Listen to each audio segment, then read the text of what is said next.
ભૂપેન્દ્રભાઈએ ખૂબ સંવેદનાથી, કારણ કે તમે હું બધા જાણીએ છીએ, પરીક્ષાઓ પૂરી થાય એટલે વિદ્યાર્થીઓ અને એમના વાલીઓ અલગ અલગ જગ્યાઓ ઉપર, કારણ કે આવકનો દાખલો લેવાનો, એમને કંઈ શિષ્યવૃત્તિ, એમને કંઈ એડમિશનો, કોઈ જાતિનું પ્રમાણપત્ર લેવાનું, આવા લગભગ 18 થી 20 જેટલા અલગ અલગ પ્રકારના પ્રમાણપત્રો અલગ અલગ એમના એડમિશનો દરમિયાન એ લેવાના હોય છે. અને આપણે જાણીએ છીએ કે ખૂબ મોટી લાઈનો, હજારોની લાઈનોમાં વાલીઓને એક તો એડમિશનનું ટેસ્ટ હોય છે, સાથે સાથે આવકનો દાખલો, એની સમય મર્યાદા હોય છે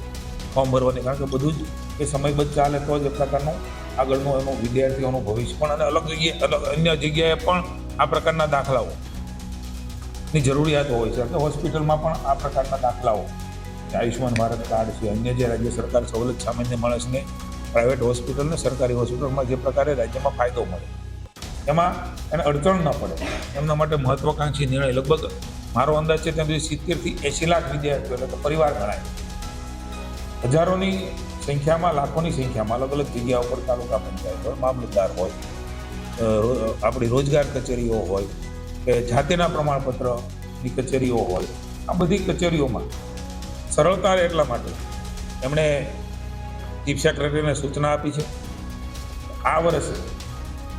તમે બધા જ અધિકારીઓ બેસીને આમાંથી સરળીકરણ કરીને ઓનલાઈન ફેસલેસ કેવી રીતે થાય એ માટેનું તાત્કાલિક કરો. અને 1 એપ્રિલ આ નિર્ણય કહ્યું છે ને, 1 એપ્રિલથી આ પ્રકારની વ્યવસ્થા રાજ્યમાં ગોઠવાય. અમારી તમામ માહિતીથી અપડેટ રહેવા માટે જોડાયેલા રહો S9 ન્યૂઝ સાથે.